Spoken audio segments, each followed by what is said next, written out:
தூயாதி தூயவராகவும் உன்னதங்களிலே வீற்றிருக்கிற, துதிகளின் மத்தியிலே வாசம் செய்து கொண்டிருக்கிற, நம்மை துன்பங்களிலிருந்து விடுவித்திருக்கிற உன்னதமான கர்த்தரை ஆராதிப்பதற்கு நம்மை ஆயத்தப்படுத்திக் கொள்வோம். அல்லேலூயா. என் ஆத்துமாவே கர்த்தரை துதி. நான் உயிரோடு இருக்கும் மட்டும் கர்த்தரை துதிப்பேன். நான் உள்ளளவும் என் தேவனை கீர்த்தனம் பண்ணுவேன். ஜெபம் செய்வோம். எங்களை நேசிக்கிற நல்ல பிதாவே, உம்மை துதிக்கிறோம், ஸ்தோத்திரிக்கிறோம். வானாதி வானங்களிலே உன்னதமானவராகவும் எல்லாவற்றிற்கும் எல்லார் மேலும் உயர்ந்தவராகவும் நீர் ஒருவரே துதிக்கப்படத்தக்க தேவனும் துதிகளின் மத்தியிலே வாசம் பண்ணுகிறவருமாய், தூயாதி தூயவராய், உம்முடைய பரிசுத்தத்தை, உம்முடைய தூய தன்மையை தூதர்களாகிய உம்முடைய ஊழியர்கள் எப்பொழுதும் உம்மை துதிபாடிக் கொண்டிருக்கிற அனுபவத்தில் வாழ்ந்து கொண்டிருக்கிறவர் சுவாமி. அந்த தெய்வத்தை இந்த உலகத்திலே நாங்கள் ஆராதிப்பதற்கு எங்களுக்கு கொடுத்த பாக்கியத்திற்காக உம்மை துதிக்கிறோம், ஸ்தோத்திரிக்கிறோம். திருச்சபையின் பிள்ளைகளாய் அவரவர்களுடைய இல்லங்களிலே அமர்ந்து உம்மை ஆராதிக்க கூடி வந்திருக்கிறோம் சுவாமி.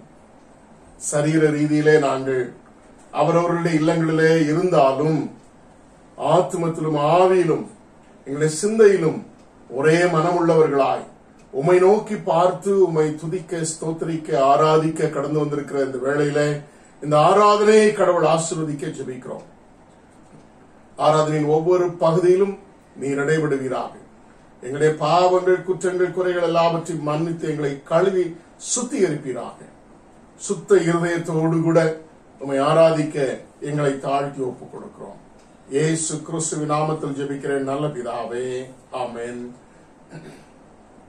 நாம் யாவரும் எழுந்து ஆராதனைக்கு ஆரம்பமாக 356 பாமாலை பாடுவோம். 356 பாமாலை களி கூறுவோம் கர்த்தர் நம் பட்சமே என்கிறதான பாடல். கர்த்தர்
நாம் மாறி மாறி வாசிக்கும்படியாக தெரிந்து கொண்ட சங்கீதம் 147. 147ஆம் சங்கீதத்தை நாம் மாறி மாறி வாசிப்போம். The Psalms taken for our responsive reading is 147. கர்த்தரை துதியுங்கள், நம்முடைய தேவனை கீர்த்தனம் பண்ணுகிறது நல்லது, துதித்தலே இன்பமும் ஏற்றதுமாயிருக்கிறது. கர்த்தர் எருசலேமை கட்டுகிறார், துரத்துண்ட இஸ்ரவேலை கூட்டிச் சேர்க்கிறார். இருதயம் நொறுங்குண்டவர்களை குணமாக்குகிறார், அவருடைய காயங்களை கட்டுகிறார். அவர் நட்சத்திரங்களின் லெக்கத்தை எண்ணி அவைகளை எல்லாம் பெயரிட்டு அழைக்கிறார். நம்முடைய ஆண்டவர் பெரியவரும் மகா பலமுள்ளவருமாயிருக்கிறார், அவருடைய அறிவு அளவில்லாதது. கர்த்தர் சாந்த குணமுள்ளவர்களை உயர்த்துகிறார், துன்மார்க்கரை தரை மட்டும் தாழ்த்துகிறார். கர்த்தரை துதியுடன் பாடி கொண்டாடுங்கள், நம்முடைய தேவனை சுரமண்டலத்தால் கீர்த்தனம் பண்ணுங்கள். அவர் வானத்தை மேகங்களால் மூடி பூமிக்கு மழையை ஆயத்தப்படுத்தி மலைகளில் புல்லை முளைப்பிக்கிறார். அவர் மிருக ஜீவன்களுக்கும் கூப்பிடுகிற காக்கை குஞ்சுகளுக்கும் ஆகாரம் கொடுக்கிறார். அவர் குதிரையின் பலத்தில் விருப்பமாயிறார், வீரனுடைய கால்களில் பிரியப்படார். தமக்கு பயந்து தமது கிருபைக்கு காத்திருக்கிறவர்கள் மேல் கர்த்தர் பிரியமாயிருக்கிறார். எருசலேமே கர்த்தரை ஸ்தோத்திரி, சியோனே உன் தேவனை துதி.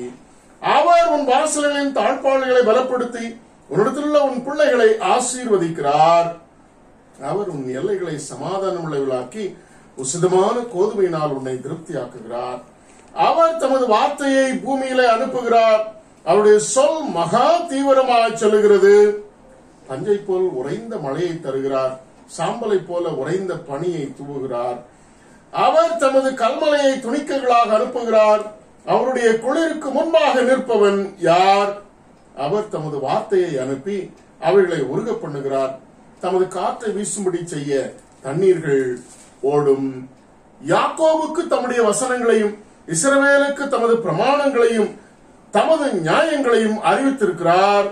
அவர் வேற எந்த ஜாதிக்கும் இப்படி செய்ததில்லை, அவருடைய நியாயங்களை அறியாமல் போகிறார்கள் என்பது. நாம் யாவரும் இருந்த வண்ணமாக நம்முடைய விசுவாசத்தை உறுதி பண்ணும்படியாக அப்போஸ்தலருடைய விசுவாசத்தின் மூலமாக நம்முடைய விசுவாசத்தை அறிக்கையிடுவோம். வானத்தையும் பூமியையும் படைத்த சர்வபிதாவாகிய தேவனை விசுவாசிக்கிறேன், அவருடைய ஒரே குமாரனாகிய நம்முடைய நாதர் இயேசு கிறிஸ்துவை விசுவாசிக்கிறேன். அவர் பரிசுத்தாவினாலே கன்னிமரிடத்தில் உற்பத்தி பிறந்தார், பொந்திய பிலாத்தின் காலத்தில் பாடுபட்டு சிறுளரண்டு மரித்து அடக்கமனப்பட்டு பாதாளத்தில் இறங்கினார், 3ஆம் நாள் மரித்தெழுந்து எழுந்தருளினார், பரமண்டத்தில் ஏறி சர்வபிதாவாகிய தேவனுடைய வலது பார்சத்தில் வீற்றிருக்கிறார். அவ்விடத்திலிருந்து உயிருள்ளோரையும் மரித்தோரையும் நியாயத்திருக்க வருவார். பரிசுத்தா விசுவாசிக்கிறேன், பொதுவாயிருக்கிற பரிசபையும் பரிசுத்த ஐக்கியமும் பாவ மன்னிப்பும் சரீரம் உயிர்த்தெழுதலும் நித்திய ஜீவனும் உண்டு என்று விசுவாசிக்கிறேன். ஆமேன். தொடர்ந்து நாம் ஜெப நிலையிலே கர்த்தருடைய ஜெபத்தையும் சேர்ந்து சொல்லுவோம். பரமண்டலம் இருக்கிற எங்கள் பிதாவே, உம்முடைய நாமம் பரிசுப்படுவதாக, உம்முடைய ராஜ்யம் வருவதாக, உம்முடைய சித்தம் பரலோகத்தில் செய்யப்படுகிறது போல பூமியிலையும் செய்யப்படுவதாக. அன்றன்றுள்ள அப்பத்தை எங்களுக்கு இருந்தாரும், எங்களுக்கு விரோதமாக குற்ற செயலுக்கு நாங்கள் மன்னிக்கிறது போல எங்கள் குற்றங்களை எங்களுக்கு மன்னியும், எங்களை சோதனைக்குள் பிரவேசிக்க பண்ணாமல் தீமை எங்களை ரட்சித்துக் கொள்ளும். ராஜ்யமும் வல்லமையும் மகிமையும் என்றென்றைக்கும் உம்முடையவைகளே. ஆமென். இப்பொழுதும் இந்த நாளின் ஆசீர்வாதத்திற்கென்று நாம் வேத பாடமாக தெரிந்து கொண்ட பகுதி மத்தேயு எழுதின சுவிசேஷம் 4ஆம் அதிகாரம் 1ஆம் வசனம் முதல் 11ஆம் வசனம் வரை. Matthew chapter 4 verses beginning from 1 to 11. அப்பொழுது இயேசு பிசாசினால் சோதிக்கப்படுவதற்கு ஆவியானவராலே வனாந்தரத்திற்கு கொண்டு போகப்பட்டார். அவர் இரவும் பகலும் 40 நாள் உபவாசமாயிருந்த பின்பு அவருக்கு பசி உண்டாயிற்று. அப்பொழுது சோதனைக்காரன் அவரிடத்தில் வந்து, நீ தேவனுடைய குமாரனையானால் இந்த கல்லுகள் அப்பங்களாகும்படி சொல்லும் என்றான். அவர் பிரதியுத்தரமாக, மனுஷன் அப்பத்தினாலே மாத்திரம் அல்ல, தேவனுடைய வாயிலிருந்து புறப்படுகிற ஒவ்வொரு வார்த்தையினாலும் பிழைப்பான் என்று எழுதியிருக்கிறதே என்றார். அப்பொழுது பிசாசு அவரை பரிசுத்த நகரத்திற்கு கொண்டு போய் தேவாலயத்து உப்பருக்கையின் மேல் அவரை நிறுத்தி, நீர் தேவனுடைய குமாரனையானால் தாழ குதியும், ஏனெனில் தம்முடைய தூதர்களுக்கு உம்மை குறித்து கட்டளையிடுவார், உமது பாதம் கல்லில் இடராதபடிக்கு அவர்கள் உம்மை கைகளில் ஏந்தி கொண்டு போவார்கள் என்பதாய் எழுதியிருக்கிறது என்று சொன்னான். அதற்கு இயேசு, உன் தேவனாகிய கர்த்தரை பரீட்சை பாராதிருப்பாயாக என்றும் எழுதியிருக்கிறதே என்றார். மறுபடியும் பிசாசு அவரை மிகவும் உயர்ந்த மலை மேல் கொண்டு போய் உலகத்தின் சகல ராஜ்யங்களையும் அவைகளின் மகிமையும் அவருக்கு காண்பித்து, நீர் சாஷ்டாங்கமாய் விழுந்து என்னை பணிந்து கொண்டால் இவைகளெல்லாம் உமக்கு தருவேன் என்று சொன்னான். அப்பொழுது இயேசு, அப்பாலே போ சாத்தானே, உன் தேவனாகிய கர்த்தரை பணிந்து கொண்டு அவர் ஒருவருக்கே ஆராதனை செய்வாயாக என்று எழுதியிருக்கிறதே என்றார். அப்பொழுது பிசாசானவன் அவரை விட்டு விலகி போனான்.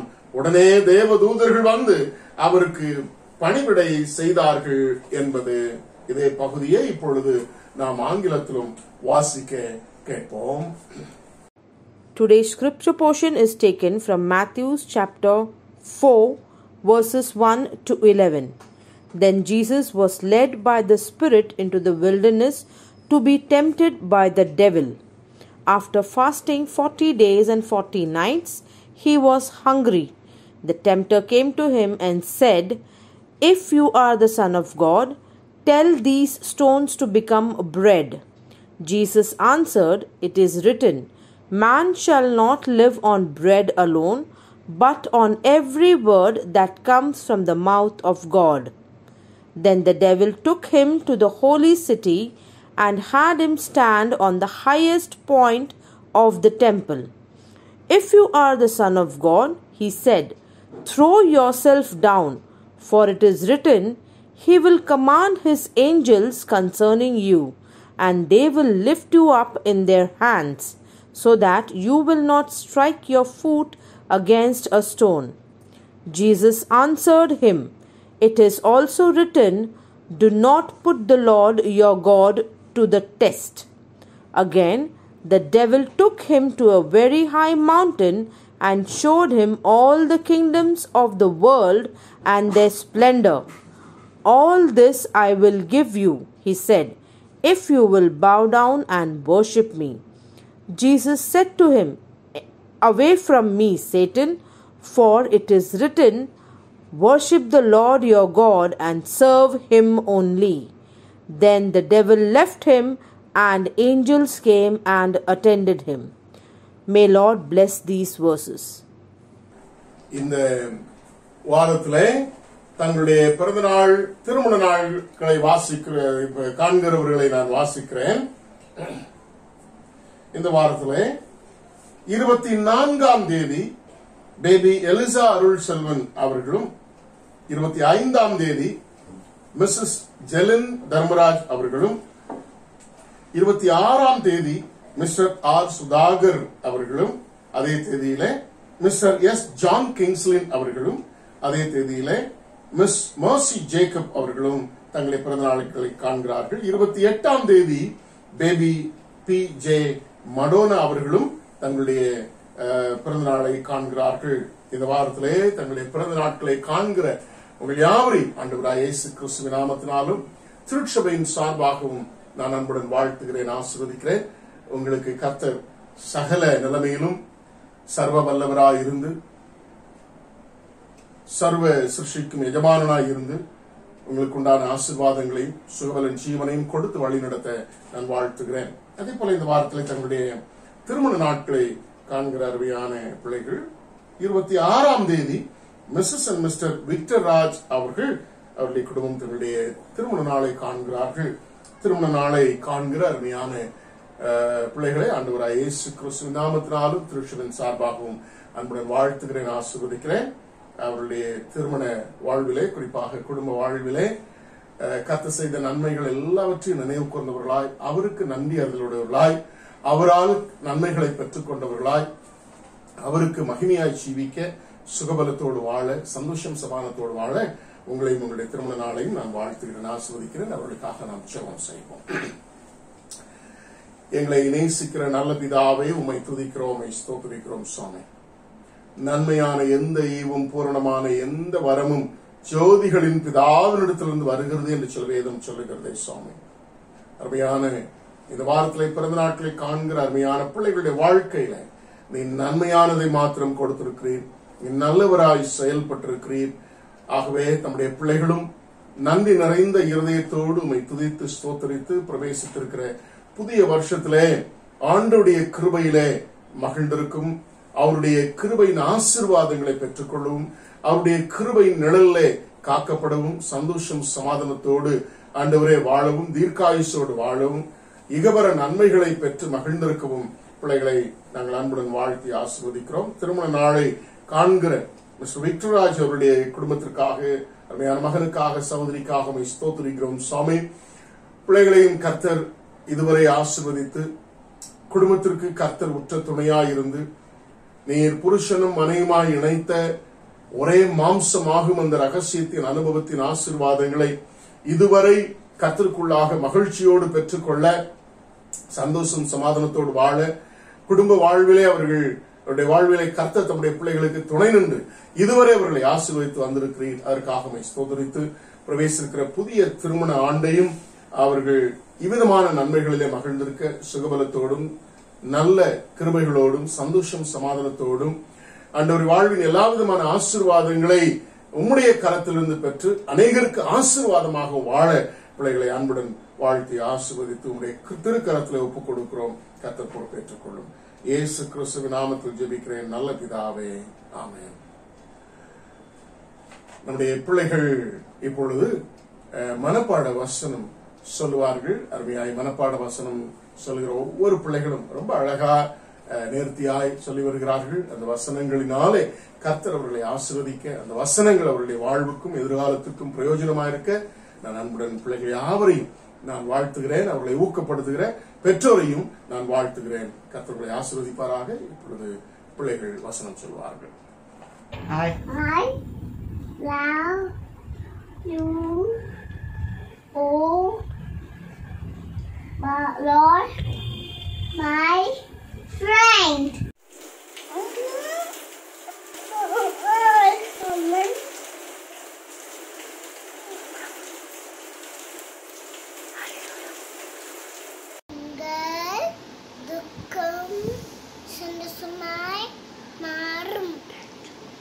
Thank you.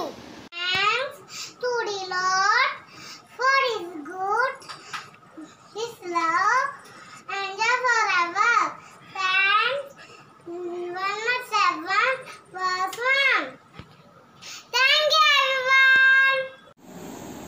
Jesus Christ is the same yesterday, today, and forever.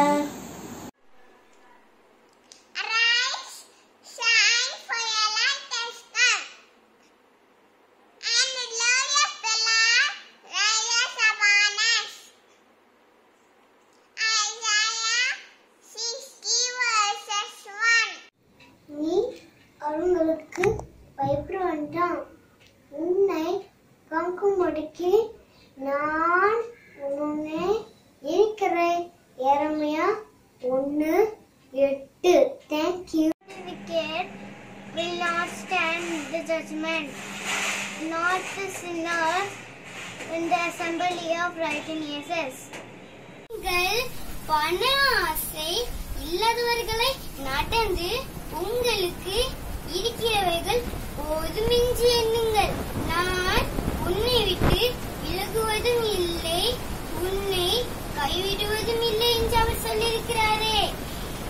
எபிரேயர் 13ஆம் அதிகாரம் 5ஆம் வசனம். தேங்க்யூ. மேகங்களுடனே வருகிறார், கண்கள் யாவும் அவரை காணும், அவரை குத்தினவர்களும் அவரை காண்பார்கள். பூமியின் கோத்திரத்தார் எல்லாரும் அவரை பார்த்து புலம்புவார்கள். அப்படியே ஆகும். ஆமேன். யோவானுக்கு வெளிப்படுத்தின விசேஷம் 1ஆம் அதிகாரம் 7ஆம் வசனம். தேங்க்யூ.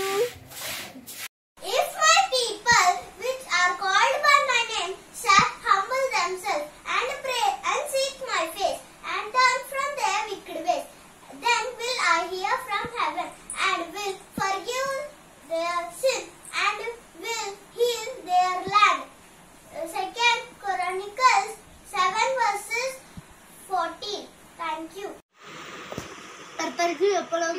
சந்தோஷமாயிருங்கள். ஆமென். Blessed in the man who trusts in the Lord, whose confidence is in him. Thank you. Blessed is the one who fears the Lord and walks in his way.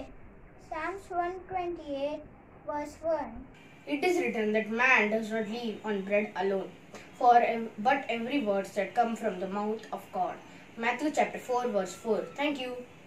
How long will the simple ones love the simple ways? How long will mockers give delight to mockery? How long will the fools hate knowledge? Proverbs chapter 1 verses 22. If you know he is righteous, you know that whoever does what is right is born of him. 1 John chapter 2 verses 29. இயேசு கிறிஸ்து நேற்றும் என்றும் எங்கும் மாறாதவராய் இருக்கிறார். கர்த்தர் நித்தமும் உன்னை நடத்தி மகா வறட்சியான காலங்களில் உன் ஆத்துமாவை திருப்தியாக்கி உன் எலும்புகளை நிலமுள்ளதாக்குவார். நீர்ப்பாய்ச்சலான தோட்டத்தைப் போலவும் வற்றாத நீரூற்றைப் போலவும் இருப்பாய். ஏசாயா 58:11. Those who trust in the Lord are like Mount Zion, which cannot be shaken but endures forever. Psalms 125 verses 1. Guide me in your truths and teach me, for you are my God and Savior, and I keep my hope in you all day long. Psalms chapter 25 verse 5. இப்பொழுதும் நமக்காகவும் நம்முடைய திருச்சபை விசுவாசிகளுக்காகவும் தேசத்திற்காகவும் இப்பொழுது இருக்கிற சூழலை மாறி கர்த்தர் நம்மை மீண்டும் ஆலயத்திலே நம் யாவரும் இணைந்து அவரை ஆராதிப்பதற்கான சூழலை கர்த்தர் ஏற்படுத்தி தரும்படியாகவும் இந்த மன்றாட்டு ஜெபத்தை அருமையான சகோதரி மரிய புஷ்பம் பாக்கியராஜ் அவர்கள் ஏறெடுக்க அன்புடன் கேட்டுக்கொள்கிறேன். ஜெபம். பரிசுத்தரே துதிக்கிறோம் ஆண்டவரே, துதிக்கிறோம், ஸ்தோத்திரிக்கிறோம் தகப்பனே. நன்றியுள்ள இருதயத்தோடு துதிக்கிறோம், ஸ்தோத்திரிக்கிறோம் தகப்பனே. ஆண்டவரே ஸ்தோத்திரம் கர்த்தாவே, இந்த நாளுக்காக நன்றி செலுத்துகிறோம் ஆண்டவரே, ஸ்தோத்திரிக்கிறோம் தகப்பனே. ஆண்டவரே இந்த காலை பொழுதிலும் தேடக்கூடிய கிருபை தந்தீங்களையா, நன்றி தகப்பனே, ஸ்தோத்திரம் ஆண்டவரே. ஆமாண்டவரே, ஒவ்வொரு நாளும் ஜீவனின் சுகத்தையும் பலத்தையும் ஆரோக்கியத்தையும் தந்து நீ நடத்தி வர கிருபைக்காக நன்றி செலுத்துகிறோம் ஆண்டவரே, ஸ்தோத்திரம் கர்த்தாவே, ஸ்தோத்திரிக்கிறோம் கர்த்தாவே. இந்த நாளின் கூட கர்த்தாவே ஸ்தோத்திரிக்கிறோம் கர்த்தாவே, ஸ்தோத்திரம் கர்த்தாவே.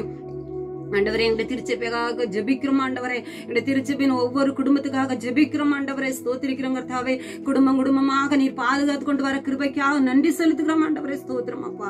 ஆம் தகப்பனே ஸ்தோத்திரிக்கிறோம் கர்த்தா. எங்களுடைய திருச்சபையின் ஒவ்வொரு குடும்பத்தையும் ஆண்டவரே உடைய பாதுகாப்புல நீர் பாதுகாத்து கொண்டு வர கிருபைக்காக நன்றி. எந்த ஆபத்து விபத்து வராதபடி நீர் பாதுகாத்து கொண்டு வருகிறீரே, நன்றி செலுத்துகிறோம் சுவாமி, ஸ்தோத்திரிக்கிறோம் கர்த்தாவே. விசேஷமாக ஆண்டவரே எங்களுடைய திருச்சபையின் ஆயருக்காக ஜெபிக்கிறோம் சுவாமி. அவருடைய குடும்பத்தை நீங்க ஆசீர்வதிங்க தகப்பனே, ஸ்தோத்திரிக்கிறோம். அவர்களுக்கு தருகிற மன்னா ஆண்டவரே எங்கள் ஒவ்வொரு குடும்பத்துக்கு அது பிரயோஜனம் உள்ளதாக இருக்கிறதே தகப்பனே, நன்றி செலுத்துக்கிறோம் ஆண்டவரே, ஸ்தோத்திரிக்கிறோம் கர்த்தாவே, ஸ்தோத்திரிக்கிறோம். அவர்களை இன்னும் ஊழியத்தில் எடுத்து பயன்படுத்துங்க, ஆசீர்வதிங்க, சரீர சுகபல நன்மைகளை கொடுங்க தகப்பனே. அவருடைய மனைவிக்காக பிள்ளைகளுக்காக ஜெபிக்கிறோம், அவருடைய குடும்பத்தை ஆசீர்வதிங்க தகப்பனே, ஸ்தோத்திரம் அப்பா, ஸ்தோத்திரிக்கிறோம். திருச்சபையின் மூப்பர்களுக்காக ஜெபிக்கிறோம் ஆண்டவரே, ஆண்டவரே ஸ்தோத்திரிக்கிறோம். ஒவ்வொரு மூப்பரையும் நீ பாதுகாத்து கொண்டு வருகிறே, நன்றி செலுத்துகிறோம் ஆண்டவரே.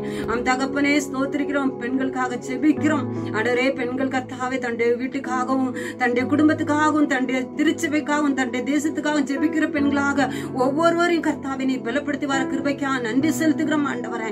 ஆமா ஆண்டவரே, ஒவ்வொருவரும் கர்த்தாவே ஸ்தோத்திரம் கர்த்தாவே தன்னுடைய வீட்டை கட்டி எழுப்பக்கூடிய ஒரு நல்ல புத்தி உள்ள ஸ்திரீகளாக ஆண்டவரே, ஆண்டவரை ஜெபிக்கக்கூடிய பெண்களாக எழும்பத்தக்க இருக்கத்தக்க கர்த்தர் கிருபை செய்யணுமா ஜெபிக்கிறோம். வாலிபருக்காக ஜெபிக்கிறோம் ஐயா, ஸ்தோத்திரிக்கிறோம். வாலிப நாட்களில் சிருஷ்டிக்கிறேன் நினைந்து சொன்னவரே, வாலிப நாட்கள் உமக்கு பிரயோஜனம் உள்ள நாட்களாக அவர்கள் பயன்படுத்திக் கொள்ள கர்த்தர் கிருபை செய்யணுமா ஜெபிக்கிறோம் அப்பா, ஸ்தோத்திரிக்கிறோம் ஆண்டவரே, ஸ்தோத்திரிக்கிறோம் தகப்பனே. வாலிபர்கள் கர்த்தாவே முக்கன்று கர்த்தாவே சுவிசேஷத்தை சொல்லக்கூடிய பிள்ளைகளாக எழும்பி பிரகாசிக்க கிருபை செய்யணுமா ஜெபிக்கிறோம் ஆண்டவரே, ஸ்தோத்திரம் ஐயா, ஸ்தோத்திரம் கர்த்தாவே. அன்பின் தேவனே துதிக்கிறோம், ஸ்தோத்திரிக்கிறோம் கர்த்தாவே. வாலிப பிள்ளைகள் திருமணத்துக்காக காத்து கொண்டு இருக்கிறத கர்த்தர் அறிந்திருக்கிறீர் ஆண்டவரே. ஆண்டவரே ஏற்ற நேரத்தில் நல்ல திருமண வரன்களை கர்த்தர் ஆயத்தப்படி தரணுமா ஜெபிக்கிறோம். பிள்ளைகளுடைய வீட்டிலே சந்தோஷமும் மன மகிழ்ச்சியும் காணப்பட கர்த்தர் கிருபை செய்யணுமா ஜெபிக்கிறோம் ஐயா, ஸ்தோத்திரம் ஆண்டவரே. இன்னமாக சிறு பிள்ளைகளுக்காக ஜெபிக்கிறோம். சிறு பிள்ளைகளுக்கு கர்த்தர் ஞானத்தின் கிருபையினால நீர் வழி நடத்த வர கிருபைக்காக நன்றி சுவாமி ஆண்டவரே. ஒவ்வொரு நாளும் சிறு பிள்ளைகளை நீர் பாதுகாத்து கொண்டு வாங்க சுவாமி. எந்த வியாதிகளும் கர்த்தாவே எந்த கர்த்தாவே கிருமிகள் அணுகாதபடி நீர் பாதுகாத்துக் கொள்ளணுமா ஜெபிக்கிறோம் ஐயா, ஸ்தோத்திரம் ஆண்டவரே. அல்லேலூயா துதிக்கிறோம், ஸ்தோத்திரிக்கிறோம், ஸ்தோத்திரிக்கிறோம் கர்த்தாவே. திருச்சபையின் ஒவ்வொரு குடும்பத்தையும் பாதுகாத்துக் கொள்ளுங்க சுவாமி. ஸ்தோத்திரிக்கிறோம் கர்த்தாவே. இந்த கொரோனா வியாதியிலிருந்து ஆண்டவரே ஒவ்வொரு குடும்பத்தையும் நீ பாதுகாத்து கொண்டு வருகிறீரே. உங்க கோடான கோடி ஸ்தோத்திரம் ஆண்டவரே. நன்றி கர்த்தாவே, நன்றி ஆண்டவரே. ஒவ்வொரு குடும்பத்தையும் ஆண்டவரே இந்த விச கிருமியிலிருந்து நீர் பாதுகாத்து கொண்டு வர கிருபைக்கா நன்றி ஆண்டவரே. தகப்பனே ஸ்தோத்திரிக்கிறோம், ஸ்தோத்திரிக்கிறோம் கர்த்தாவே. ஆண்டவரே வேலை இல்லாத குடும்பத்துக்காக ஜெபிக்கிறோம். வேலை இருந்து போதுமான வருமானம் இல்லாத குடும்பத்துக்காக ஜெபிக்கிறோம் ஆண்டவரே. ஆண்டவரே இந்த வியாதி நிமித்தம் ஆண்டவரே அநேக பிள்ளைகள் ஆண்டவரே ஸ்தோத்திரிக்கிறோம். அநேக குடும்பங்கள் வறுமையில வாடுகிறது, பண பிரச்சனையில வாடுகிறது ஆண்டவரே. அதுக்கெல்லாம் நீர் கர்த்தாவை பரிபூர்ணப்படுத்த வேண்டுமா ஜெபிக்கிறோம் ஆண்டவரே. ஆண்டவரே 2 மீன் 5 அப்பம் கொண்டு 5000 பேருக்கு போஷித்த தேவன் ஒவ்வொரு குடும்பத்தையும் நீர் போஷித்து நடத்த வேண்டுமா ஜெபிக்கிறோம் ஐயா. ஸ்தோத்திரிக்கிறோம் ஆண்டவரே. இயேசுவே உமக்கு ஸ்தோத்திரிக்கிறோம் கர்த்தாவே. எங்களுடைய மிஷனரிக்காக ஜெபிக்கிறோம் ஆண்டவரே. எங்களுடைய மிஷனரி ஆசீர்வதிங்க ஆண்டவரே. அவர்களுடைய தேவைகளை எல்லாம் சந்திங்க. அவருடைய மனைவி ஆசீர்வதிங்க ஆண்டவரே. அவர்கள் பெண்கள் மத்தியில செய்கிற ஊழியங்கள் கர்த்தருக்கு பிரயோஜனம் இருக்கத்தக்க கர்த்தருக்கு பிரயோஜனமா ஜெபிக்கிறோம். குடும்பம் முழுவதும் ஆசீர்வதிங்க. கொடுத்திருக்கிற பிள்ளைகளை ஆசீர்வதிங்க. பிரின்ஸ்க்காக ஜெபிக்கிறோம் ஆண்டவரே. அவர்களுக்கு அவர் செய்கிற அந்த விகாஸ் வாடிங்கிற இடத்துல ஆண்டவரே நாம மகிமைப்பட ஆண்டவரே அப்பா நீங்க பாதுகாத்துக் கொள்ளணுமா ஜெபிக்கிறோம். அவர் இடத்துக்கு பிரயோஜனப்படுத்துங்க. ஸ்தோத்திரம் ஆண்டவரே. அல்லேலூயா ஸ்தோத்திரிக்கிறோம். தேசத்துக்காக வருகிறோம் சுவாமி. எங்களுடைய தேசத்தை ஆண்டவரே உங்க கருத்துல இருந்து ஜெபிக்கிறோம். தேசத்தை ஆட்சியாளர் கருத்துல இருந்து ஜெபிக்கிறோம் ஆண்டவரே. ஆமாண்டவரே தன்னுடைய சுகபோகத்துக்காக வாழ்ந்து கொண்டு இருக்கிறார்கள் ஆண்டவரே. ஆமாண்டவரே ஸ்தோத்திரிக்கிறோம் கர்த்தாவே. எத்தனையோ மக்கள் வியாதியினாலே ஆண்டவரே எத்தனையோ மக்கள் மாண்டு கொண்டு போய்கிட்டு இருக்காங்க ஆண்டவரே. ஆமாண்டவரே போதுமான மருந்து இல்லாதபடி ஆண்டவரே அந்த மக்களுக்கெல்லாம் கர்த்தாவே நீர் உதவி செய்யணுமா ஜெபிக்கிறோம் ஆண்டவரே. ஆண்டவரே இந்த மகாராஷ்டிராவிலே கர்த்தாவே ஆண்டவரே இந்த விஷ கிருமிகள் தாக்காதபடி நீங்க பாதுகாத்துக் கொள்ளணுமா ஜெபிக்கிறோம் ஆண்டவரே. இந்த ஆட்சியாளர்கள் வந்து ஆண்டவரே இதேற்ற உதவிகள் செய்ய கர்த்தர் கிருபை செய்யணுமா ஜெபிக்கிறோம் அப்பா. ஸ்தோத்திரம் ஆண்டவரே. ஸ்தோத்திரிக்கிறோம் கர்த்தாவே. தேசத்தை பாதுகாத்துக் கொள்ளுங்க ஆண்டவரே. ஆமாண்டவரே நாங்கள் இருக்கிற இடத்தை நீங்க பாதுகாத்துக் கொள்ளுங்க சுவாமி. ஆமாண்டவரே நாங்கள் வாழ்கிற இடத்தை நீங்க பாதுகாத்துக் கொள்ளணுமா ஜெபிக்கிறோம் ஆண்டவரே. அப்பா ஸ்தோத்திரிக்கிறோம் ஐயா. துதிக்கிறோம் ஸ்தோத்திரிக்கிறோம் கர்த்தாவே. ஆண்டவரே இந்த அழிவில் இருந்து நீர் பாதுகாத்துக் கொள்ளுங்க ஆண்டவரே. இந்த மழையினால எத்தனையோ குடும்பங்கள் ஆண்டவரே அழிவிலே பாதையில தள்ளப்பட்டார்கள் ஆண்டவரே.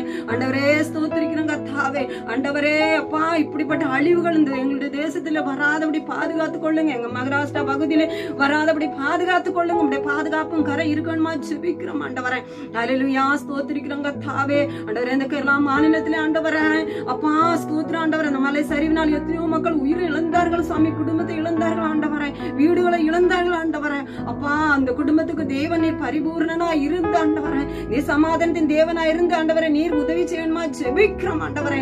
ஆண்டவரே ஸ்தோத்திரிக்கிறோம் ஆண்டவரே. ஸ்தோத்திரம் ஆண்டவரே. இன்னுமாக அந்த ஏரோப்ளேன் நிமித்தம் ஆண்டவரே ஆபத்து வந்து கர்த்தர் அறிந்திருக்கிற அப்படிப்பட்ட ஆபத்துகள் ஆண்டவரே எங்களுடைய தேசத்திலே வராதபடி நீர் பாதுகாத்துக் கொள்ளணுமா ஜெபிக்கிறோம் ஆண்டவரே.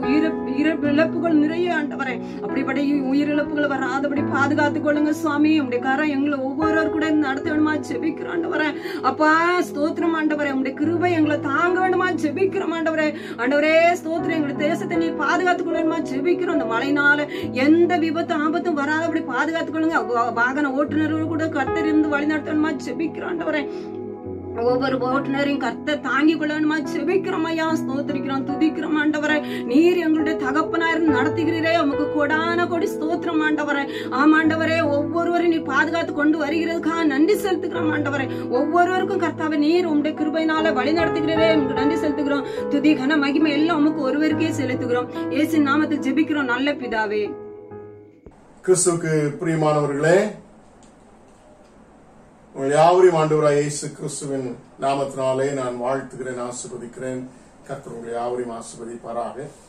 மீண்டும் இந்த காணொளியின் மூலமாக உங்கள் யாவரையும் சந்திப்பதிலே மிக்க மகிழ்ச்சி அடைகிறேன். கர்த்தர் உங்களை ஆசீர்வதிப்பாராக. கடந்த நாட்களில் கண்மணி போல் காத்து என் தேவனையும் இந்த வேளையிலே நான் ஸ்தோத்திரிக்க நான் விரும்புகிறேன். இந்த காணொளியை வீடியோ ரெக்கார்டிங் செய்வதற்கும் ஆராதனையின் பகுதிகளிலே பங்கெடுப்பதற்கும் மற்ற எல்லா அரேஞ்ச்மெண்ட்ஸையும் செய்து இந்த வீடியோ மூலமாக அல்லது காணொளியின் மூலமாக ஆண்டவரை ஆராதிப்பதற்கு ஒத்தாசை செய்கிற என்னுடைய குடும்பத்தின் பிள்ளைகள், என் மனைவி அருமையான ஸ்டீவன் சியான், யாவருக்கும் என்னுடைய அன்பான நன்றி தெரிவித்துக் கொள்கிறேன். எடிட்டிங் செய்யக்கூடிய அருமையான பிரவீன், என்னுடைய மருமகன், இன்னும் எடிட்டிங்கில் உதவி செய்கிற அருமையான பிள்ளை யாவருக்கும் என்னுடைய அன்பான நன்றியை நான் தெரிவித்துக் கொள்கிறேன்.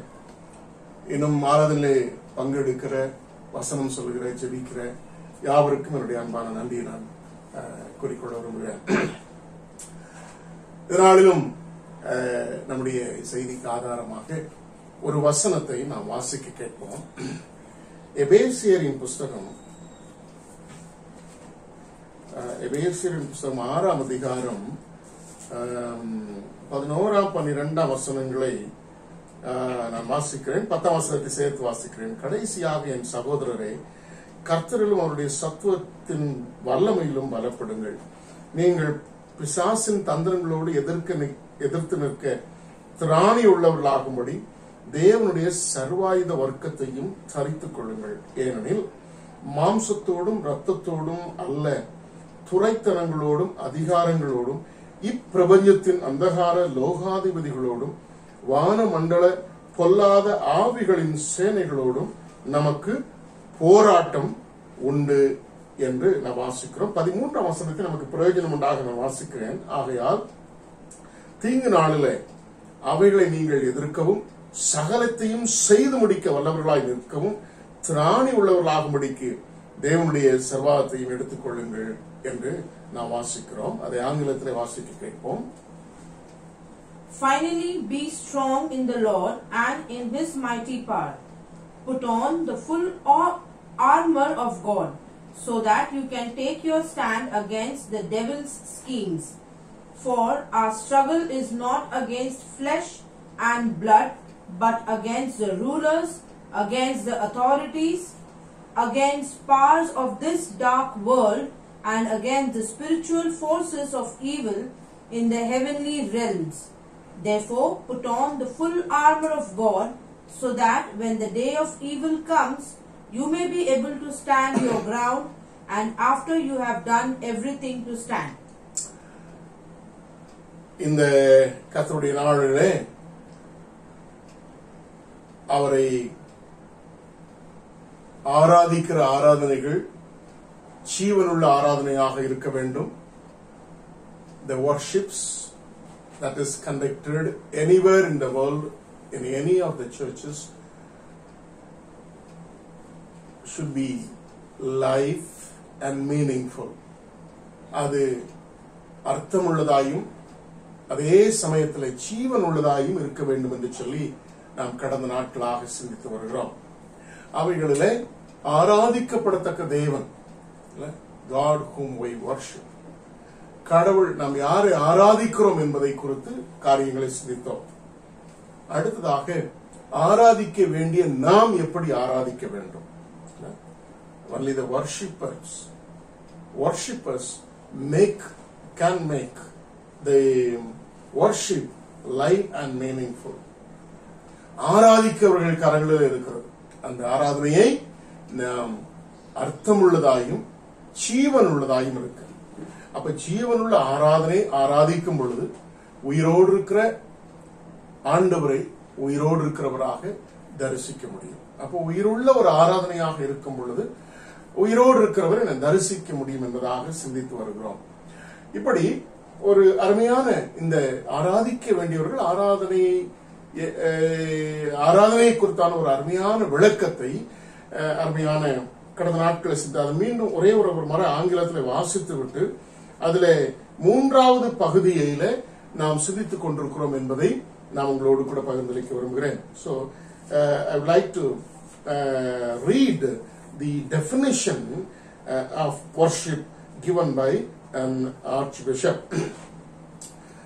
Worship is the submission of all of our nature to God, the quickening of the conscience by His holiness, the nourishment of mind with His truth, the purifying of imagination by His beauty, the opening of the heart to His love, the surrender of will to His purpose. இந்த அடிப்படையில் ஆராதிக்க வேண்டிய நீங்களும் நானும் ஆண்டவரை எப்படி ஆராதிக்க வேண்டும், உண்மையான ஆராதனை என்றால் என்ன என்பதை குறித்து இந்த அருமையான விளக்கத்திலிருந்து நாம் தெரிந்து கொண்டு வருகிறோம். அப்படி என்றால் முதலாவது நம்முடைய எல்லா விதமான இயல்பை ஆண்டவருக்கு அர்ப்பணிக்கவும், நம்முடைய மனசாட்சியை அவருடைய பரிசுத்தத்தின் மூலமாக பரிசுத்தத்திற்கு நேராக துரிதப்படுத்தவும், நம்முடைய மனதை அல்லது சிந்தையை அவருடைய வார்த்தைகளினாலே வளமாக்கவும் அல்லது சத்தியத்தினாலே வளமாக்கவும், பின்பாக நம்முடைய சிந்தனைகளை யோசனைகளை எல்லாவற்றையும் அவருடைய அழகினாலே பரிசுத்தப்படுத்தவும், அதே சமயத்தில் நம்முடைய இருதயத்தை அவருடைய அன்புக்கு திறந்து கொடுக்கவும், பின்பாக நம்முடைய சித்தத்தை அவருடைய நோக்கத்திற்கு ஒப்புக் கொடுப்பதும் ஆராதனை என்பதாக நாம் ஆராதனையின் விளக்கத்தை அருமையான பிஷப் அவர்கள் கொடுப்பதை மூலமாக இந்த நாட்களில் கர்த்தருடைய வசனங்களை சிந்தித்து வருகிறோம். இது எல்லாமே அந்த பிஷப் இந்த டெபினிஷனை கொடுக்கும் பொழுது வேதத்திலிருந்து நிறைய ஆதாரங்களை முன்வைத்துதான் இந்த டெபினிஷனை ஆயத்தப்படுத்தி இருக்கிறார்கள். The definition given by Archbishop has taken the biblical truth about worship and made this definition of worship. இந்த அருமையான காரியங்களில் சிந்தித்தவர்கள் இப்பொழுது இந்த நாட்களில் மூன்றாவது பகுதியிலே நாம் இருக்கிறோம். மூன்றாவது பகுதி என்னது என்று சொல்லி பார்த்தீர்கள் என்றால், நம்முடைய சிந்தையை அல்லது மனதை அவருடைய சத்தியத்தினாலே வளமாக்குவது. We are on the third definition that is given by the Archbishop, that is the nourishment. Worship is the nourishment of mind with his, that means God's truth. That is why in every worship service the word of God is preached or served. ஆகவே எல்லா ஆராதனைகளிலும் கர்த்தருடைய வசனமானது என்ன செய்கிறது, போதிக்கப்படுகிறதை நாம் அறிந்திருக்கிறோம். சரி, இப்ப கர்த்தருடைய வசனமானது அதை அடையாளம் கொண்டு கொள்ள வேண்டும். யாருடைய சத்தம் கேட்கப்படுகிறது, நிறைய தவறான போதனைகள் எல்லாம் போதிக்கப்படுகிறது. இவைகள் எல்லாம் என்னவென்பதை கடந்த நாட்களில் சிந்தித்துக் கொண்டோம்.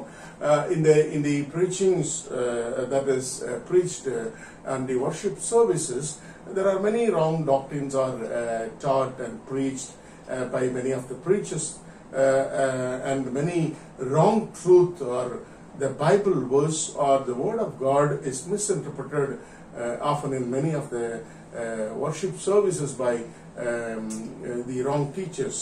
அநேக தவறான போதனைகள் இருந்து கொண்டிருக்கிறதை கடந்த நாட்களிலே நாம் சிந்தித்திருக்கிறோம். அது மாத்திரமல்ல, கர்த்தருடைய வசனம் தானா என்பதை நாம் எப்படி அடையாளம் கண்டுள்ளோம். Those who are preaching the word of God, they take the word of God from the Bible only. But what happens? They make small changes according to their vision will, according to their imagination, and they preach. That is why during last week and before last Sundays we have meditated how to identify the word of God as it is.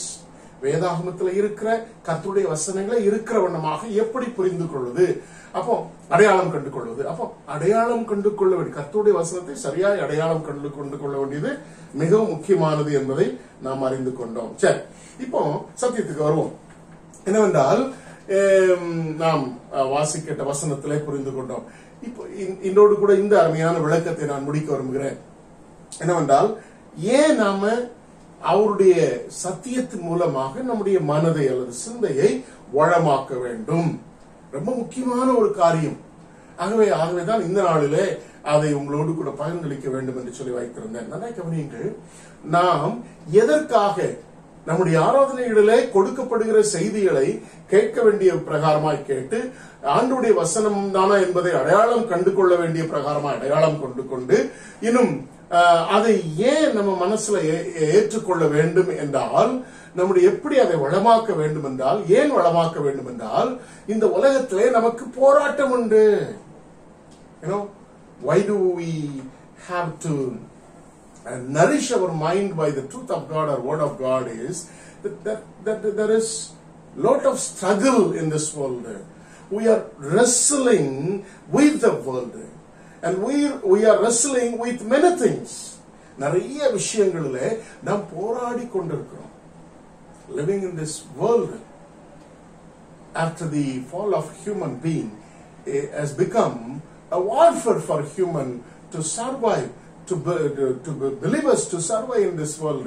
இந்த உலகத்தில் விசுவாசிகளாய் வாழ்வது என்பது மனிதனுடைய வீழ்ச்சிக்கு பின்பாக, அப்படின்னால் மனிதன் பாவம் செய்த பின்பாக ஒரு போராட்டம் நிறைந்ததாகவே இருக்கிறது. விசுவாசியாய் வாழ்வது, கர்த்தருடைய பிள்ளையாய் வாழ்வது என்பதே ஒரு போராட்டம் நிறைந்த ஒரு வாழ்க்கை அமைந்து விடுகிறதாகவே நம்முடைய மனதை ஆண்டவருடைய சத்தியத்தின் மூலமாக, வசனங்கள் மூலமாக, அவருடைய வார்த்தைகள் மூலமாக நாம் நம்முடைய மனதை வளமாக்குவது, நம்முடைய மனதை செழிப்புள்ளாக்குவது மிகவும் அவசியமான ஒன்றாயிருக்கிறது. மிகவும் அவசியமான ஒன்றாயிருக்கிறது என்பதை நீங்களும் நானும் புரிந்து கொள்வேன். இன்னும் கர்த்தருடைய வசனத்தை குறித்து நான் செய்தியாக கொடுக்க வேண்டும் என்றால் அது ஒரு பெரிய செய்தியாக, அது ஒரு பெரிய அடுத்த ஒரு தொடர்ச்சியான செய்தியாக இல்ல இருக்கும். ஆகவே நான் இன்றோடு கூட அந்த விளக்கத்திற்கு அடிப்படையில் இருக்கக்கூடிய செய்தியை நான் முடிக்க விரும்புகிறேன். If at all I want to preach on the word of God, it is going to be another serial sermon that will continue for many Sundays again. I would like to stop today itself by why I should nourish my mind, nourish our mind by His or God's truth. Why? Because we are wrestling with the world, particularly the believers. Satan and the world is not worried about other people, they are worried about believers. They are worried about Christians. They are worried about God's children. They are often worried about God's children. Our enemy, Satan, is worried about God's children because we live as God's children. He is not able to bear the God's children. கடவுளுடைய ஜனங்களை அவனால பொறுத்துக்க முடியல. கடவுளுடைய ஜனங்களாய் வாழ்கிற நம்மை அவனால் பொறுத்துக் கொள்ள முடியவில்லை. எப்படியாகிலும் அவன் பக்கம் இழுத்து நம்மை பாவம் செய்ய வைத்து நம்முடைய பரிசுத்த வாழ்க்கையை குலைத்து போட வேண்டும் என்று சொல்லி என்னெல்லாம் உலகத்தின் அம்சங்கள் மூலமாக முயற்சிக்க முடியுமோ அத்தனை முயற்சிகளையும் பிசாசானவன் எடுத்துக் கொண்டிருக்கிறான் என்பதை நீங்களும் நானும் புரிந்து கொள்ள வேண்டும். கவனியுங்கள், நான் மீண்டும் அந்த வசனத்தை வாசிக்கிறேன். ஏனெனில் மாம்சத்தோடும் இரத்தத்தோடும் மாத்திரம் அல்ல, நன்றாய் கவனிங்கள், மாம்சத்தோடும் இரத்தத்தோடும் மாத்திரம் அல்ல, நாம் துரைத்தனங்களோடும் அதிகாரங்களோடும் இப்பிரபஞ்சத்தின் அந்தகார லோகாதிபதிகளோடும் வான மண்டலத்தில் உள்ள பொல்லாத ஆவிகளின் சேனைகளோடும் நமக்கு போராட்டம் உண்டு. We wrestle with three different aspects of this world. One is we wrestle with the sin. பாவத்தோடு கூட போராடி கொண்டிருக்கிறோம். நீங்கள் வாசிக்க வேண்டுமென்றால் எபிரேயரின் புஸ்தகம் 12ஆம் அதிகாரம், if you read Hebrew chapter 12 verse 4, பாவத்திற்கு விரோதமாய் போராடுகிறதில் நீங்கள் அவைகளோடு கூட எதிர்த்து நிற்க இன்னும் திராணி உள்ளவர்கள் ஆகவில்லையே. நான் வாசிக்கிறேன், இந்த வசனத்தை வாசிக்கும் பொழுது உங்களுக்கு புரியும். எபிரேயரின் புஸ்தகம்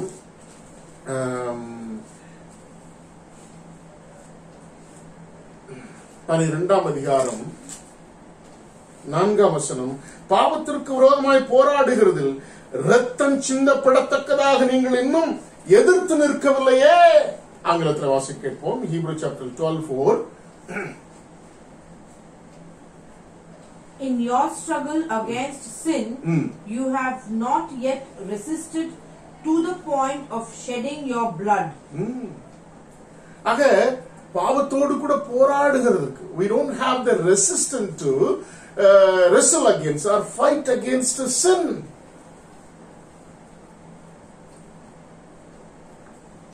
நான் என்ன சொல்ல விரும்புகிறேன், பாவத்தோடு கூட கிறிஸ்தவ விசுவாசிகள் அவருடைய பிள்ளையாய் வாழ்வதற்கு முயற்சித்துக் கொண்டிருக்கிற இந்த அனுபவத்திலே பாவத்தோடு கூட அனுதினமும் போராட வேண்டி இருக்கிறது. காரணம், இது பொல்லாத உலகம். மனுஷனுடைய சிந்தனைகளானது, செயல்பாடுகளானது அது நித்தமும் பொல்லாதவர்களாய் இருக்கிறது என்று சொல்லி ஆண்டவர் என்றைக்கு மனிதனை படைத்தாரோ அன்றைக்கே புரிந்து கொண்டார். வசனம் வைதுவான் சொல்லுகிறது, அவனுடைய சிந்தனைகள் எப்பொழுதும், செயல்பாடுகள் எப்பொழுதும் நித்தமும் பொல்லாதவைகள். The mind of human being and his activities are wicked. It is daily it is wicked.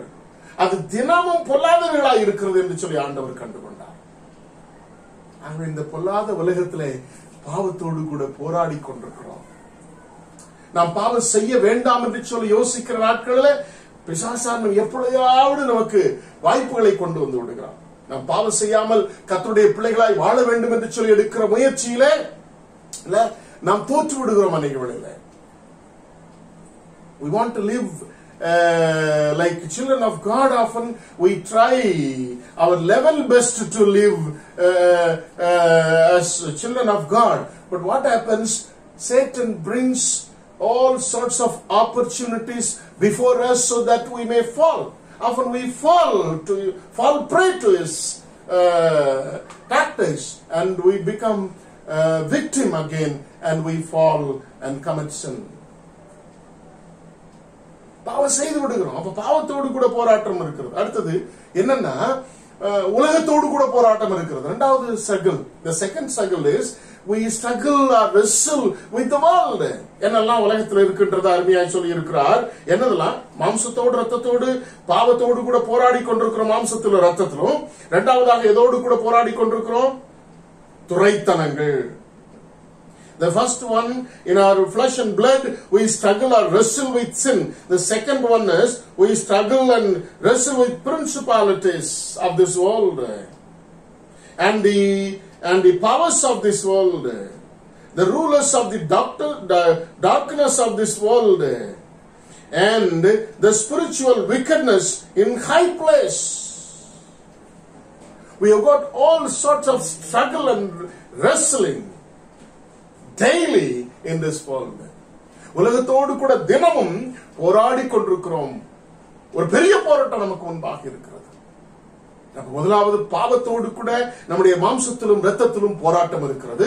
இரண்டாவது இந்த உலகத்திலே போராட்டம் இருக்கிறது. உலகத்தின் துரைத்தனங்கள், அதிகாரங்கள், அவைகளோடு கூட நாம் என்ன செய்கிறோம்? போராட்டி கொண்டிருக்கிறோம். அதிகாரங்கள், துரைத்தனங்கள் என்றால் பிரின்சிபாலிட்டிஸ், தத்துவங்கள், உலக தத்துவங்கள், உலக பழக்க வழக்கங்கள், இவைகளினாலே நாம் இவைகளிலே போராடி கொண்டிருக்கிறோம். அந்த உலக பழக்க வழக்கங்களிலே எது சரி, எது தவறு, எது கர்த்தருக்கு பிரியமானது, எது கர்த்தருக்கு பிரியமில்லாதது என்பதை நம்மால் புரிந்து கொள்ள முடியாதபடி அநேக வேளையிலே கர்த்தருக்கு பிரியமில்லாத துரைத்தனங்களை என்ன செய்கிறோம்?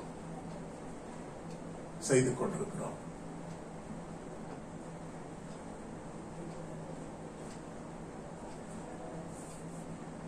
ஆக நம்முடைய வாழ்க்கையில இரண்டாவது போராட்டம் உலகத்தோடு கூட. மூணாவது போராட்டம் இருக்கிறது. The third wrestling or warfare is with our enemy devil. அப்படி அருமையா சொல்லி இருக்கிற இப்பிரபஞ்சத்தின் அந்தகார லோகாதிபதிகள் என்று சொல்லி வேதம் சொல்லுகிறது. The rulers of the darkness of this world. இன்னைக்கு ஒருவேளை இந்திய தேசத்துல அதை நம்ம அதிகமா அனுபவித்துக் கொண்டிருக்கிறோம். இந்திய தேசத்துல அதை நம்ம அதிகமா அனுபவித்துக் கொண்டிருக்கிறோம். குறிப்பாக இந்த நாட்கள்ல நாம கம்ஃபர்டபுளா ஒரு கம்ஃபர்ட் ஜோன்ல நம்ம இருந்து கொண்டிருக்கிறோம். ஆனா அநேக கர்த்தருடைய பிள்ளைகள் இந்திய தேசத்துல பல இடங்களிலே இப்படிப்பட்ட அந்தகார லோகாதிபதிகளோடு கூட போராடி கொண்டு அனுதினமும் அழிக்கப்பட்டு கொண்டு பாடுகளிலே அவர்கள் கடந்து வந்து கொண்டிருக்கிறார்கள். கடந்த நாட்களை செய்தியிலே வாசித்த ஒரிசாவிலே ஒரு 14 வயது சிறுவனை அவனை இயேசுவை மறுதலிக்க சொல்லி என்ன செய்தார்கள்? கட்டாயப்படுத்தினார்கள். அந்த அருமையான புதிய விசுவாசி ஒரிசாவை சார்ந்தவர் என்ன செய்யவில்லை? மறுதலிக்கவில்லை. ஆகவே அவனை கொலை செய்து விட்டார்கள். நாம ரொம்ப கம்ஃபர்டபுளா அவரவருடைய வீடுகளில் இருந்து கொண்டிருக்கிறோம். அந்தகார லோகாதிபதிகளோடு கூட போராட்டம் நமக்கு வைக்கப்பட்டிருக்கிற வரும் காலங்களிலே எப்படிப்பட்ட போராட்டங்கள் உங்களுக்கு எனக்கு வரும் என்று சொல்லி தெரியவில்லை. எனக்கு நிறைய நேரங்களிலே சிட்டியிலே வாழ்ந்து கொண்டிருக்கிற உங்களுக்கும் எனக்கும் போராட்டங்கள் நிறைய நேரடியாக அந்தகார லோகாதிபதிகள் நம்மோடு கூட போராட விட்டாலும் நேர் எதிர்மறையாக நம்மோடு கூட போராடி கொண்டிருக்கிறார்கள். ஆகவேதான் இன்றைக்கு மற்ற எல்லா அவர்களை சார்ந்த சமயங்களுக்கு ஒரு எல்லா பண்டிகைகளையும் ஆராதிப்பதற்கு கொண்டாடுவதற்கு அனுமதித்து விட்டு உங்களையும் என்னையும் ஆராதிக்க விடாதபடி தடுத்துக் கொண்டிருக்கிறோம். சோசியல் டிஸ்டன்ஸ் என்கிறதான ஒரு விஷயம் நல்லதுதான், இல்லை என்று சொல்லவில்லை. அதே கண்டிஷனோடு கூட நம்மை ஆராதிக்க விடலாமே. கேள்வி கேட்டால் ஆன்டி இண்டியன் என்று சொல்லி விடுவார்கள். அப்படிப்பட்ட ஒரு சூழலையும் இந்திய தேசத்தில் இருக்கிறதை நீங்களும் நானும் அறிந்து கொண்டிருக்கிறதை நாம் புரிந்து கொண்டிருக்கிறோம். அதே நேரத்தில் சோசியல் டிஸ்டன்ஸ் அவசியம். இந்த விஷயத்தில் அரசாங்கத்திற்கு நாம் கட்டுப்பட்டுதான் ஆக வேண்டும். அதே சமயத்தில் எல்லாருக்கும் சில இடங்களில் இந்த ஊரடங்கு தளர்த்தப்பட்டிருக்கும் பொழுது நமக்கு ஏன் சில விஷயங்களில் தளர்த்தப்படவில்லை என்பதுதான் என்னுடைய கேள்வி. அப்படிப்பட்ட அந்தகார லோகாதிபதிகளோடு கூட நாம் போராட வேண்டி இருக்கிறது. மூன்றாவதாக சாத்தானோடு கூட போராட்டம். என்ன சொல்லி இருக்காங்க வசனத்துல சொல்கிறார், வான மண்டலத்தில் உள்ள பொல்லாத ஆவிகளின் சேனைகளோடு நமக்கு போராட்டம் உண்டு. The third wrestling or warfare is against the spiritual wickedness in high place.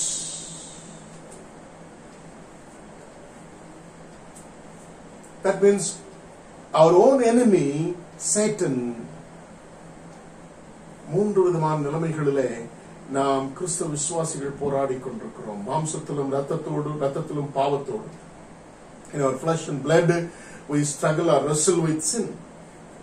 In the world where we are living, we struggle with the principalities, with the power, with the rulers. And the third one, we struggle with Satan.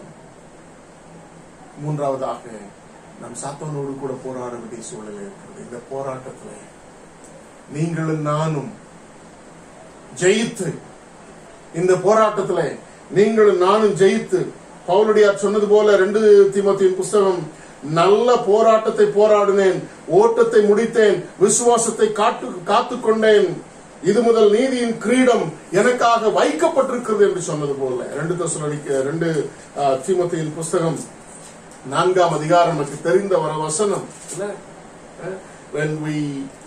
When there is struggle, we saw that we struggle with 3 aspects of this world.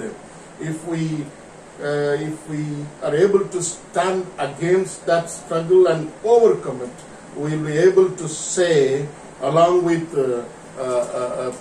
Paul likewise, read it for me in English. 2 Timothy chapter 4 verse 7 and 8. I have fought the good fight. I have fought the good fight. I have finished the race. I have finished the race. I have kept the faith. I have kept the faith. Now there is in store for me the crown of righteousness. For me the crown of righteousness, which the Lord, if we overcome, if we overcome and win over and take victory over all this wrestlings and struggle we come across in this world, at the end, along with Paul, we will be able to say that I have fought the good fight, I have finished the race, I have kept the faith, and the crown of righteousness is there, kept in the store for me. ஆக நாம் நீதியின் கிரீடத்தை பெறுவதற்கு இந்த போராட்டத்திலே நல்ல போராட்டத்தை போராட வேண்டும். நல்லா கவனியுங்கள். We are called to fight a good fight. அந்த நல்ல போராட்டத்தை போராடுவதற்கு நமக்கு அவசியம் என்னன்னு சொல்லி பார்த்துக்கின்றால் கர்த்தருடைய சத்தியம் மாத்திரமே, அல்லது கர்த்தருடைய வசனம் மாத்திரமே.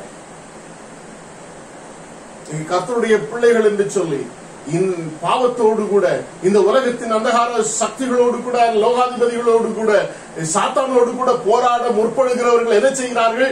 கர்த்தருடைய வசனத்தை வைத்துவிட்டு தங்களுடைய சுய சக்தியினாலே, சுய அறிவினாலே, தங்களுடைய சுய ஞானத்தினாலே, சுய சத்தியங்களினாலே, அல்லது தத்துவங்களினாலே, அல்லது பிலாசபிஸ்னாலே இன்றைக்கு உட்கார்ந்து போராட முயற்சிக்கும் பொழுது அவர்களால் போராடி ஜெயிக்க முடியவில்லை. நன்றாய் கவனியுங்கள்.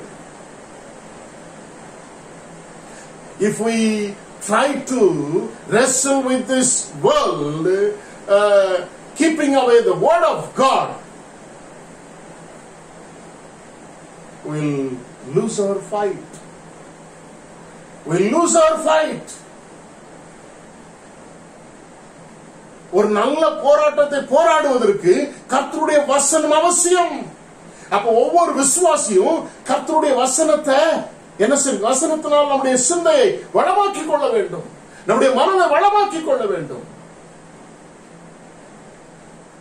Only if you nourish your mind by the truth of God or word of God, you will be able to fight a good fight and finish your race.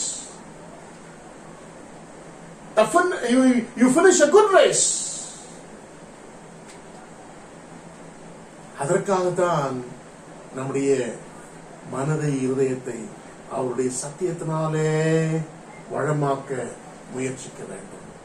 ஆண்டவருடைய ஆராதனையில அமர்ந்திருக்கும் பொழுது, சத்தியங்கள் பிரசங்கிக்கப்படும் பொழுது, நம்முடைய சிந்தைகளை அந்த சத்தியத்திற்கு நேராக்கி கர்த்தருடைய வசனத்தை சரியாய் அடையாளம் கொண்டு கண்டுகொண்டு கர்த்தருடைய வசனத்தை ஏற்றுக்கொண்டு நம்முடைய மனதை வளமாக்குவதற்கு, சாமுவேலை போல கர்த்தாவே சொல்லும் அடியேன் கேட்கிற தாழ்மையான மனதோடு கூட அவரை ஆராதிக்க அமர்ந்திருக்கும் பொழுது மாத்திரம் ஒரு உண்மையுள்ள அல்லது ஒரு ஜீவனுள்ள ஆராதனையை உங்களால் என்னால் ஆராதிக்க முடியும்.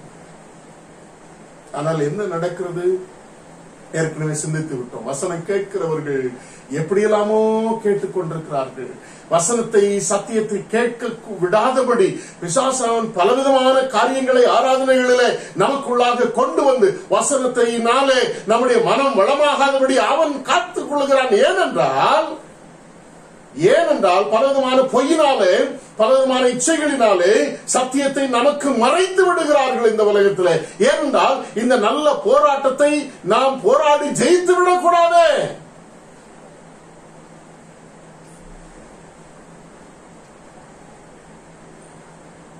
ஆண்டவருடைய ஆராதனையில கர்த்தருடைய வசனங்கள் செய்தியாய் பகிர்ந்தளிக்கும் பொழுது எத்தனை பேர் உறங்குகிறார்கள் தெரியுமா?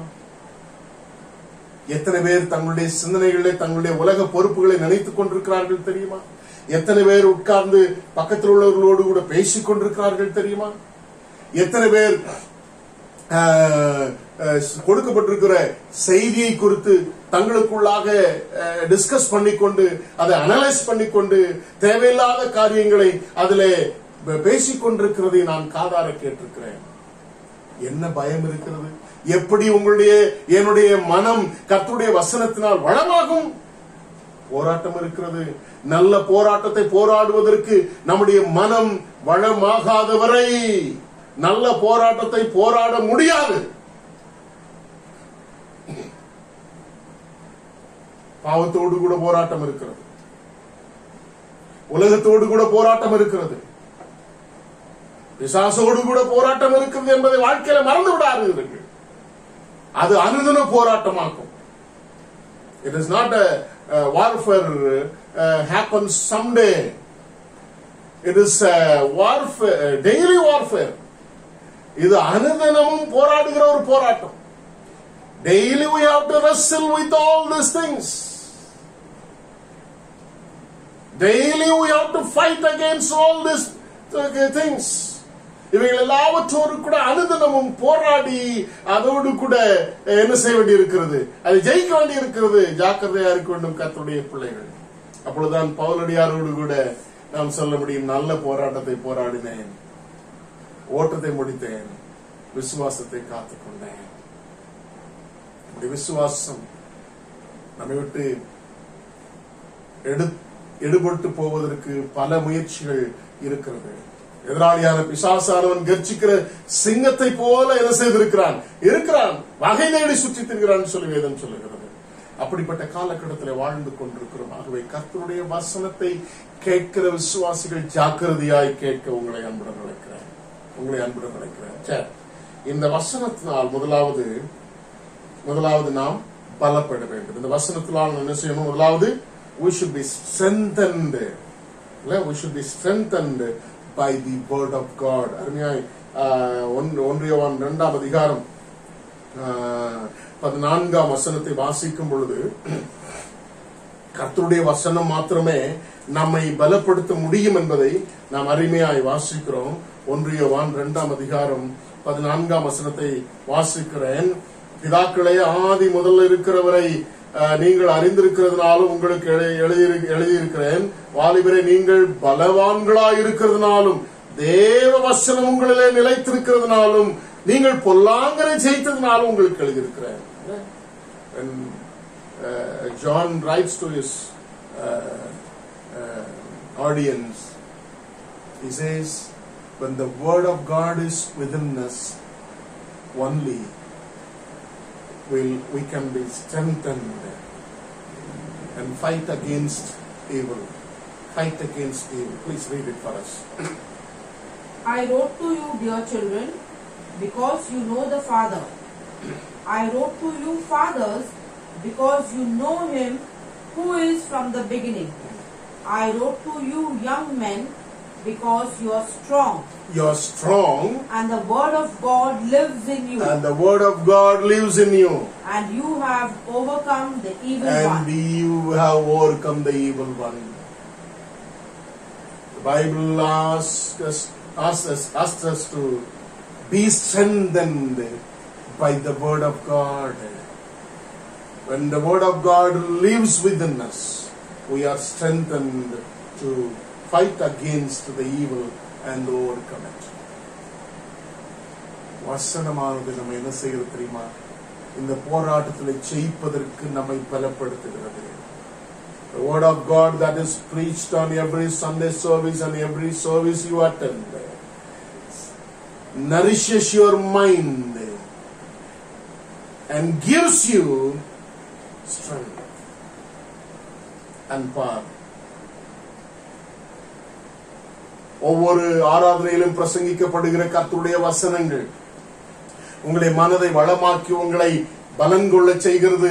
இந்த போராட்டத்தில் நீங்கள் ஜெயிப்பதற்காக, இந்த போராட்டத்தில் நீங்கள் ஜெயிப்பதற்காக. Be strengthened by the word of God. Be strengthened by the word of God. கடவுளுடைய வசனத்தினாலே நீங்கள் பலப்படுங்கள் என்று சொல்லி இந்த அருமையான காலவெளியிலே உங்களோடு கூட நான் பகிர்ந்தளிக்க விரும்புகிறேன். பெற்றோர் பிள்ளைகளை வசனம் சொல்வதற்கு எந்த அளவுக்கு ஊக்கப்படுத்துகிறோமோ, வசனத்தை மனனம் செய்வதற்கு எந்த அளவுக்கு ஊக்கப்படுத்துகிறோம், அந்த அளவுக்கு நீங்களும் நானும் வசனத்தை மனனம் செய்வதற்கு மாத்திரமல்ல, செய்தி கேட்பதற்கும் வசனங்களை கருத்தாய் கேட்பதற்கும் நம்மை ஒப்புக் கொடுக்க வேண்டும். விளையாட்டா நினைச்சுக்காதீங்க. வசனம் யார் பிரசங்கித்தாலும் சரி, உங்களுக்கு பிடித்தமானவர்கள் பிரசங்கித்தாலும் சரி, உங்களுக்கு பிடியாதவர்கள் பிரசங்கித்தாலும் சரி, யார் பிரசங்கித்தாலும் கர்த்தருடைய வசனம். அன்றைக்கு கடந்த நாட்களில் சொன்னேன், உங்களுக்கென்று ஒரு செய்தி ஒவ்வொரு ஆராதனையிலும் இருக்கும். There will be a message always for you in every service where the word of God is preached.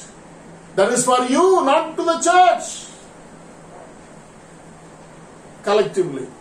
அது உங்களுக்கு பிரசங்கிக்கப்படுகிறது என்பதை புரிந்து கொள்ள வேண்டும். நீங்கள் Be strengthened.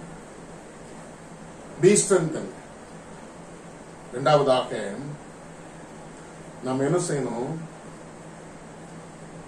நம்மால உலகத்துல இருக்கக்கூடிய இந்த போராட்டத்துல, அந்த போராட்டத்துல ரொம்ப முக்கியமானது when there is a wrestling, like if you look at wrestling or if you are a sportsman, you know what is defense. Volleyball I was a defensive player. நான் ஒரு வாலிபால் விளையாண்டிருந்த நாட்களில் தடுத்து நிறுத்தி விளையாடக்கூடிய அல்லது தாங்கின விளையாடக்கூடிய ஒரு விளையாட்டு வீரனாக இருந்தேன்.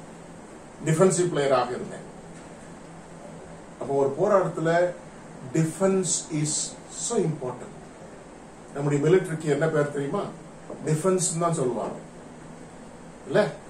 ஏன்? உலகத்துல எந்த எதிராளிகளும் வந்து விடாதபடி தடுக்க வேண்டும். அப்ப தடுப்பது என்பது ஒரு போராட்டத்திலே, ஒரு யுத்தத்திலே, ஒரு சண்டையிலே முக்கியமானது. In a fight or in a warfare, defending is so important.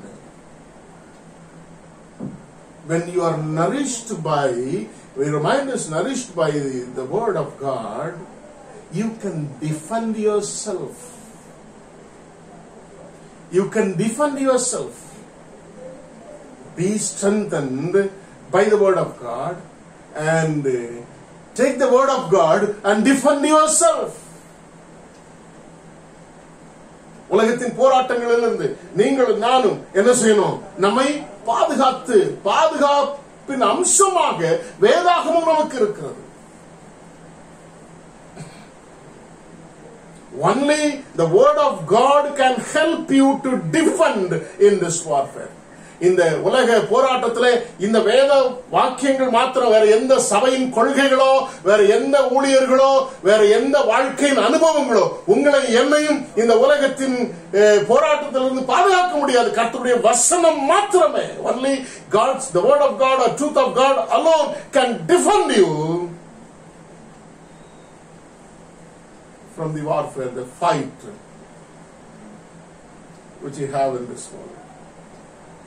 ஆகவே நம்முடைய மனதை கர்த்தருடைய வசனத்தினால் வளமாக்கிக் கொள்வது மிகவும் அவசியமானது, மிகவும் அவசியமானது. மூன்றாவதாக, you take offensive measures also. மூன்றாவதாக, you take offensive measures also. You should know how to offend your enemy. You are to be strengthened by the word of God to defend to defend and offend. கடவுளுடைய வசனமானது நம்மை பலப்படுத்தி, நம்மை பாதுகாத்து, நாம் போராடுவதற்கு என்ன செய்கிறது? உதவி செய்கிறது, தாக்குவதற்கு உதவி செய்கிறது. இன்றைக்கு நல்லா கவனிக்கணும், ரொம்ப முக்கியமானது. கர்த்தருடைய வசனத்தினால நம்மை பலப்படுத்துவது எதற்காக என்று சொல்லி நான் கடைசியாக சொல்ல விரும்புகிறேன். இரண்டாவது, நாம் நம்மை பாதுகாப்பது எப்படி?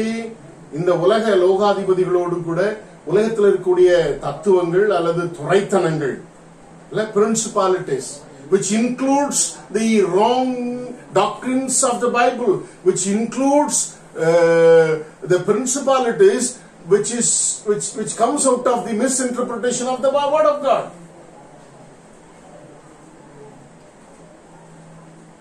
அதிலிருந்தும் நாம் நம்மை தடுத்து நிறுத்த நம்ம பழகிக்கொள்ள. அதுக்காக ஒருவரை தாக்குவதற்கு அழைக்கவில்லை வேதாகமத்தை வைத்து. இன்னைக்கு திருச்சபைகள் கொள்கைகளின் அடிப்படையிலே நிறுவப்பட்டுக் கொண்டிருக்கிறது. செவன்த் டே என்று சொல்கிறார்கள், மெத்தடிஸ்ட் என்று சொல்கிறார்கள், CNI, CSI, Anglican, Pentecost, charismatic, பல பிரிவுகள், புதிய New Life, Assemblies of God, New Jerusalem, இப்படி பல பெயர்களிலே பல அவரவர்களுடைய தத்துவங்களின் அடிப்படையில், கொள்கைகளின் அடிப்படையில் பாப்டிஸ்ட் அல்லது செவன்த் டே அட்வென்டிஸ்ட் என்று சொல்லி, இன்னும் ஜெகோவா விட்னஸ் என்று சொல்லி பல principalities. On the basis of principalities or doctrines, churches are established. What happens? We try to follow the principles, leaving away our life, leaving away living holy. நாம் பரிசுத்தமாய் வாழ்வதை விட்டுவிட்டு இப்படிப்பட்ட கொள்கைகளும் தத்துவங்களும் என்ன செய்கிறது? பரிசுத்தமாய் வாழ்வதற்கு எம்பசைஸ் பண்ணுவதற்கு அல்லது முக்கியத்துவப்படுத்துவதற்கு பதிலாக என்ன செய்கிறது? அவருடைய கொள்கைகளை பின்பற்றுவதிலேயே நம்மை ஊக்கப்படுத்திக் கொண்டிருக்கிற திருச்சபைகளை வாழ்ந்து கொண்டிருக்கிறதாகவே இவைகளை நாம் தடுத்து பாதுகாத்து நம்முடைய வாழ்க்கையை பரிசுத்தமாய் பாதுகாத்துக் கொள்ள வேண்டியது வசனத்தின்படி நம்முடைய கடமையாய் இருக்குது. அது வசனம் மாத்திரமே நமக்கு உதவி செய்யும். அதற்கு வசனம் மாத்திரமே. அதுக்கு நிறைய உதாரணங்களை நான் சொல்ல முடியும், அதை விளக்குவதற்கு சமயம் இல்லை. அதுக்குண்டான வசனங்கள் இருக்கிறது. இந்த தவறான கொள்கைகளை உடைய திருச்சபைகள் போதிக்கக்கூடிய இந்த கொள்கைகள் அது எப்படி சரியாய் வேதாகமத்தில் சொல்லப்பட்டிருக்கிறது என்கிறதான நிறைய ரெஃபரன்ஸ் நான் கொடுத்திருக்கிறேன். பிற நீங்க டிஸ்கிரிப்ஷன்ல நீங்கள் தெரிந்து கொள்ளுங்கள். தடுத்து நிறுத்தப்பட வேண்டும், தாக்க வேண்டும். யாரை தாக்க கூடாது? திருச்சபையின் கொள்கைகளை அல்ல. யாரையும் தாக்கியோ அடித்தோ கர்த்தருடைய வசனங்களை வைத்து உதைத்தோ அப்படி அல்ல. இந்த கர்த்தருடைய வசனம் தாக்குவதற்கு ஒன்லி சாத்தானோடு கூட மாத்திரம் தான் பயன்படுத்தப்பட வேண்டும். The word of God, truth of God should be used to offend only Satan, our enemy. Satan, our enemy. We should not try to defend God's children. They may be preaching the word in a misinterpreted way, but we are asked to defend, not to offend them. We are asked to defend through the word of God, not to offend them through the word of God. But we are asked to offend Satan through the word of God, by the word of God. ஆகவேதான் இதுக்கு பட்டயம் என்று சொல்லியிருக்கிறது. The sword is used both to defend and offend. The word of God is called as sword, spiritual sword. That spiritual sword should be used for defensive measures. Defensive measures should be taken by this word of God or sword of God. God's children, they may be preaching the word of God in the other way. We are not supposed to offend them through the word of God, or by any means. We are not at all supposed to offend any human being. But the word of God should be used to offend only Satan. Only Satan in the spiritual warfare. ஒரே ஒரு காரியத்தை மாத்திரம் சொல்லி முடிச்சு. கர்த்தருடைய வசனமானது நம்முடைய இதயத்தில் ஏற்றுக்கொள்ளப்பட்டு நம்முடைய மனங்கள்லாம் வளமாக்கி நாம் பலப்பட்டு நம்மை பாதுகாக்கவும் அதே சமயத்தில் சாத்தானை எதிர்க்கவும் இந்த கர்த்தருடைய வசனம் பயன்படுத்த வேண்டும் என்று சொல்லி சிந்தித்தேன். இன்னைக்கு நிறைய நேரங்கள்ல ரெண்டு விஷயத்தோடு கூட போராடுறதுக்கு எல்லா கிறிஸ்தவர்களும் ரெடியா இருக்கிறாங்க. அதை மாத்திரம் இந்த நாள்ல சொல்லி முடிச்சிடும். ரெண்டு விஷயங்கள். ஒண்ணு சாத்தான். எந்த ஊழியக்காரன் நடத்தாலும் அப்பாலே போ சாத்தானே, அப்பாலே போ சாத்தானே. நீங்கள் வேதாகமத்தை நீங்கள் நன்றாய் வாசித்து பார்க்கும் பொழுது நான் வாசிக்கிட்ட இந்த அருமையான மத்திய 4ஆம் அதிகாரம், லூக்கா 4ஆம் அதிகாரம், இயேசுடைய சோதனைகளில் ஆண்டவர் பயன்படுத்தின அதை நான் அதிகமா விளக்க முற்படவில்லை. எல்லாருக்கும் தெரிந்த ஒரு பகுதியா இருக்கிறதுனாலே he takes the word of God, the sword of God, and he strengthens himself through the word of God, and he defends himself through the word of God, and he offends Satan. You can go through the text that is read for us today.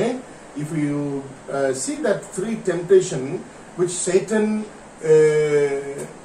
brought from the very word of God to tempt Jesus, and Jesus also, to be strengthened himself, he took the word of God only.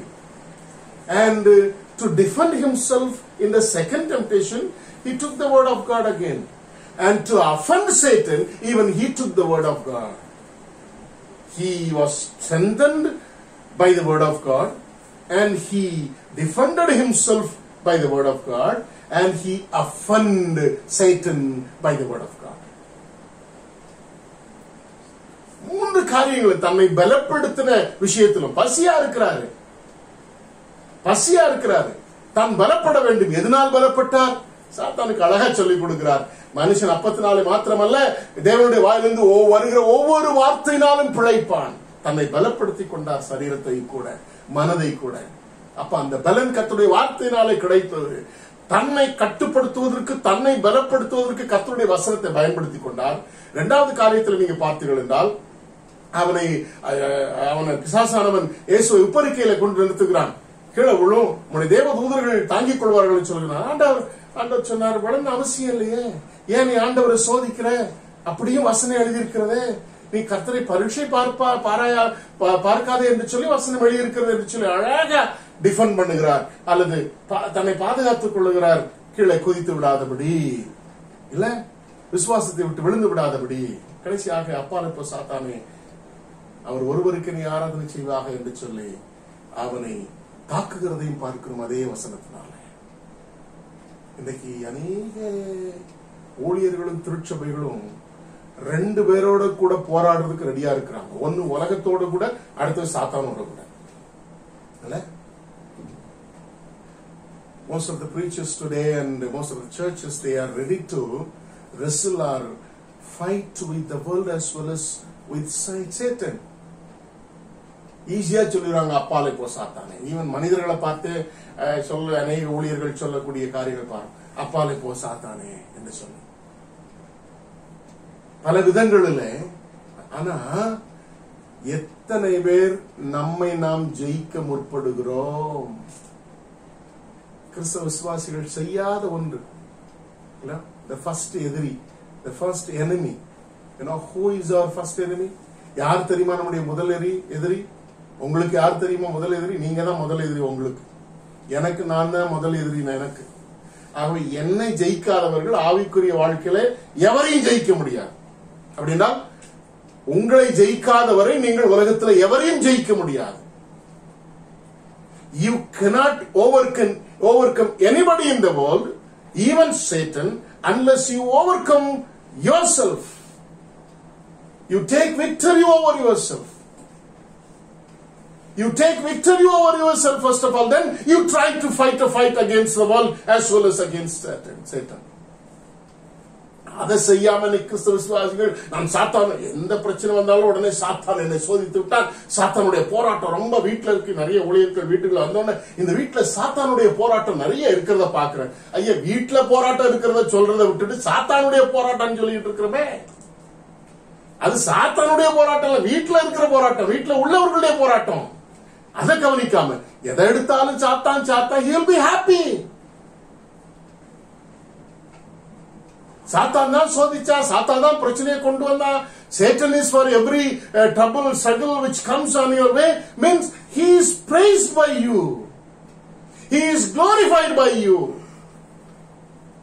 ஆண்டவரை மகிமைப்படுத்துவதற்கு அவருடைய மகத்துவங்களை சொல்லி மகிமைப்படுத்துகிறான். சாத்தான் எப்படி மகிமைப்படுகிறான் என்றால், அவன் செய்த கொண்டு வருகிற அத்தனை போராட்டங்களை சொல்லி சொல்லி சாத்தான் சோதித்து விட்டான், சாத்தான் அதை கொண்டு வந்து விட்டான், சாத்தான் எனக்கு தீமையை கொண்டு வந்து விட்டான், நோயை கொண்டு வந்து விட்டான், பிரச்சனையை கொண்டு வந்து விட்டான் என்று சொல்லி அவன் மேல் நீங்கள் பழி போட அவன் புகழப்படுகிறானே ஒழிய அவன் இகழப்படவில்லை.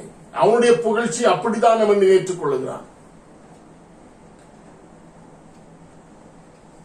அவனோடு கூட போராட ரெடியா இருக்கிற நாம், உலகத்தோடு கூட போராட ரெடியா இருக்கிற நாம், திருச்சபைகளோடு கூட போராட ரெடியா இருக்கிற நாம், ஊழியர்களோடு போராட ரெடியா இருக்கிற நாம், உலகத்தின் தத்துவங்களோடு கூட போராட ரெடியா இருக்கிற நாம், நம்மோடு கூட போராட ரெடியா இருக்கிறோமா? நம்மோடு கூட போராடி நம்மை ஜெயிக்க நம்மால் முடிகிறதா? சாத்தானை ஜெயிச்சிடுறோம் வசனத்தை வச்சு, உலகத்தை ஜெயித்திருக்கிற வசனத்தை வச்சு. எத்தனை பேர் இதே வசனத்தை வைத்து நம்மை ஜெயித்திருக்கிறோம்? நம்முடைய ஆவியை ஜெயித்திருக்கிறோம்? நம்முடைய ஆவி மாம்சத்தை ஜெயித்திருக்கிறதா? நம்முடைய மாம்சம் ஆவியை ஜெயித்திருக்கிறதா? எத்தனை பேர் நம்ம கேள்வி கேட்டு பார்த்திருக்கிறோம்? போராட்டம் நமக்குள்ள இருக்குதா? இருக்குது. கலாத்தியரின் புஸ்தகம், கலேஷியன்ஸ் 5ஆம் அதிகாரம் 17ஆம் வசனத்தை வாசிக்கிறேன். Chapter 5 verse 17. மாம்சம் ஆவிக்கு விரோதமாகவும் ஆவி மாம்சத்துக்கு விரோதமாகவும் இச்சிக்கிறது. நீங்கள் செய்ய வேண்டும் என்று இருக்கிறவர்களை செய்யாதபடிக்கு இவைகள் ஒன்றுக்கொன்று விரோதமாயிருக்கிறது.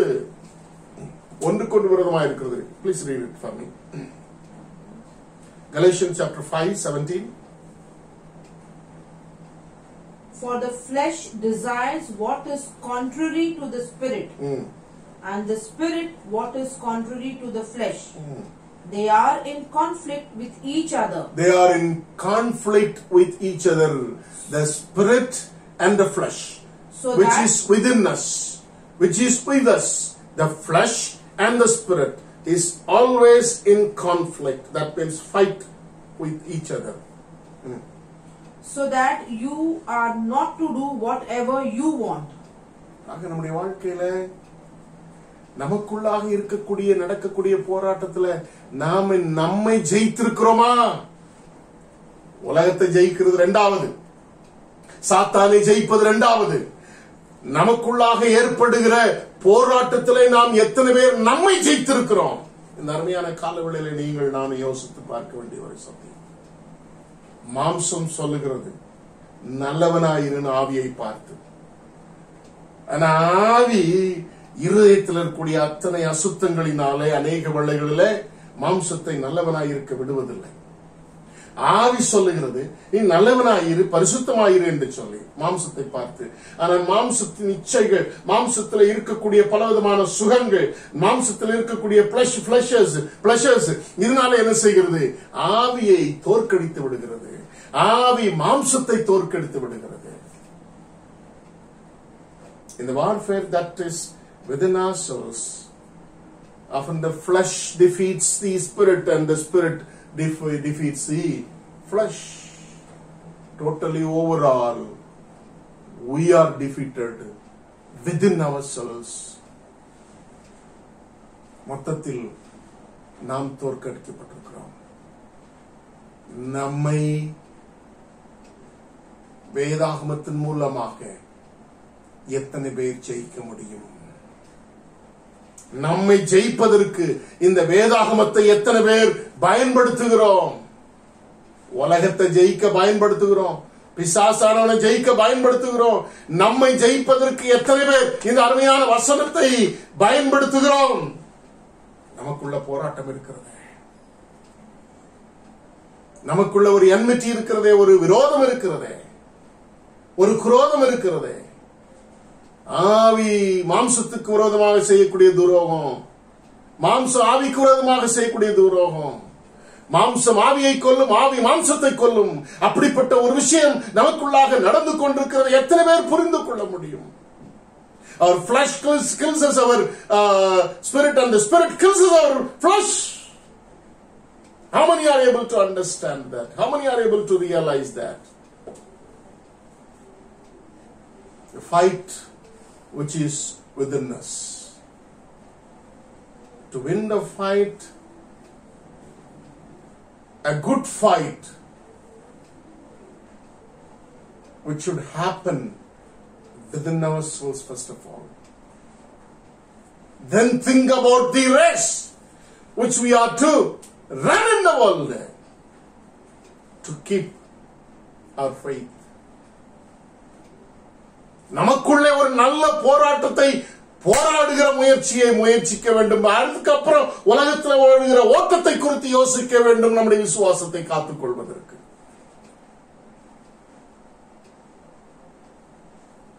இந்த காலவெளியில ஒரு முடிவு எடுப்போமா? சாமி, பிசாசோடு கூட இருக்கக்கூடிய போராட்டத்தை, போராடுகிற முயற்சியை இரண்டாவது வைத்துவிட்டு, உலகத்தோடு இருக்கக்கூடிய போராட்டத்தை போராடுவதிலே இரண்டாவதாக வைத்து, அடுத்ததாக வைத்துவிட்டு, எனக்குள்ளாக ஏற்படுகிற போராட்டத்தில் ஜெயிக்க உம்முடைய வசனம் தாரும் என்று சொல்லி எத்தனை பேர் கேட்க முடியும்? How many of you can ask the Lord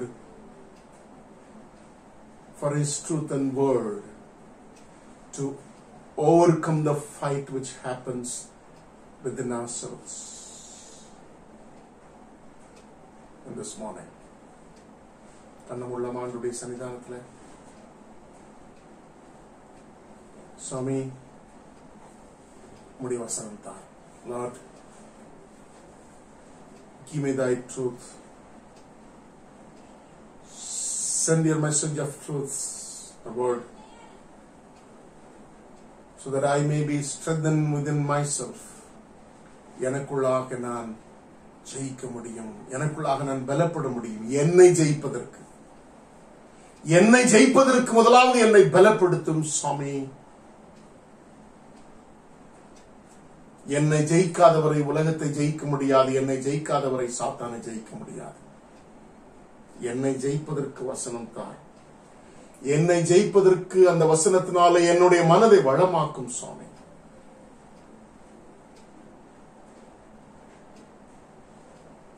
அர்ப்பணித்த பிள்ளைகளை ஆண்டவர் ஆசீர்வதி. இயேசு கிறிஸ்துவின் நாமத்தில் ஜெபிக்கிறேன் நல்ல பிதாவே, ஆமென். இந்த நல்ல நாளிலும் நம்முடைய ஆராதனை முடிவுக்கென்று கீர்த்தனைகளிலே 379 கீர்த்தனை பாடுவோம். கீர்த்தனை 379 கீர்த்தனை, என்னை மறவா இயேசுநாதா உந்தன் தயவால் என்னை நடத்தும் என்கிறதான கீர்த்தனை பாடலை நாம் பாடுவோம்.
உன்னதா எந்தன் புகலிடமே, மறைந்திரன்றோ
ஜெபம் செய்வோம். எங்களை நேசிக்கிற நல்ல பிதாவே, இந்த காலவழிக்காக உம்மை ஸ்தோத்திரிக்கிறோம். மீண்டும் இந்த காணொளி மூலமாக அவரவர்களுடைய இல்லங்களிலுமே ஆராதிப்பதற்கு ஆண்டவர் நீ தந்த இந்த ஆராதனை வேலைக்காக உம்மை ஸ்தோத்திரித்து ஆராதனை கர்த்தர் ஆசீர்வதித்ததற்காக உமக்கு துதி ஸ்தோத்திரங்களை எடுக்கிறோம். சுவாமி, நாளிலும் தந்த வசனங்களுக்காக உம்மை ஸ்தோத்திரிக்கிறோம். உடைய வசனத்தினால் எங்களுடைய மனதை வளமாக்கி எங்களுக்குள்ளாக நடக்கிற அந்த போராட்டத்திலே முதலாவது ஜெயிக்கவும், பின்பாக உலகத்தை ஜெயிக்கவும், பின்பாக பிசாசானவை ஜெயிக்கவும் உம்முடைய வசனத்தினால் எங்களுடைய சிந்தனைகள் வளமாகி ஆண்டவரே உம்முடைய வசனத்தினால் நாங்கள் காக்கப்படத்தக்கதாக நல்ல போராட்டத்தை போராடினேன், நான் ஓட்டத்தை முடித்தேன், விசுவாசத்தை காத்துக்கொண்டேன் என்ற ஒரு பெரிய வைராக்கியத்தோடு இந்த உலக ஓட்டத்தை முடிப்பதற்கு தேவையான பலத்தை கர்த்தருடைய வசனத்தினால் பெற்றுக்கொள்ள தேவன் கிருபை தாரும். சுவாமி, அதற்கென்று எங்களுடைய சிந்தனைகளை உங்களுடைய வசனத்திற்கு நேராக்கி ஆராதனையிலே ஜீவனுள்ள ஆராதனையாக ஆராதித்து அந்த ஜீவனுள்ள ஆராதனையிலே உயிரோடு இருக்கிற தெய்வத்தை உயிரோடு இருக்கிறவராக தரிசித்து சுவாமி உம்மை மகிமைப்படுத்த தேவன் எங்களுக்கு கிருபை தார். அப்படி அர்ப்பணித்த பிள்ளைகளை ஆசீர்வதியும், உங்களுடைய பிள்ளைகள் கொடுத்திருக்கிற காணிக்களை நீர் ஆசீர்வதியும், மேலான நன்மைகளை பரத்திலிருந்து கொடுத்து அருமையான பிள்ளைகளுடைய கையின் பிரயாசங்கள் ஆசீர்வதிக்கப்பட்டு அவருடைய உழைப்பின் பலன் பெருக பண்ணி ஆண்டுடைய கரத்தில் உமக்கு மகிமையை கொண்டு வரத்தக்கதாக உமக்கு கொடுத்திருக்கிற துதி தோத்திர பலிகளாகிய கனத்தையும் மகிமையுமாகிய காணிக்கைகளை ஆண்டவர் அங்கீகரித்து ஆசீர்வதித்து நம்முடைய பிள்ளைகளை வழிநடத்தும்படியாய் உம்முடைய கரத்தில் பெற்றுக்கொண்டு நம்முடைய கரத்திலே தாழ்த்தி ஒப்புக் கொடுக்கிறோம். தேவ சமாதானத்தோடு ஒவ்வொருடைய உள்ளங்களையும் இல்லங்களையும் நீர் பாதுகாத்துக் கொள்ளும். இயேசு கிறிஸ்துவின் நாமத்தில் ஜெபிக்கிறேன் நல்ல பிதாவே, ஆமென்.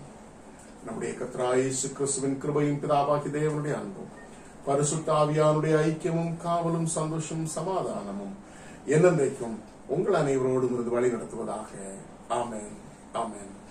என் ஆத்துமாவே கர்த்தரை ஸ்தோத்திரி, என் முழுமையான பரிசுநாமத்தை ஸ்தோத்திரி. என் ஆத்துமாவே கர்த்தரை ஸ்தோத்திரி, கர்த்தர் செய்த சகல உபகாரங்களையும் மறவாதே. ஆமென், ஆமென்.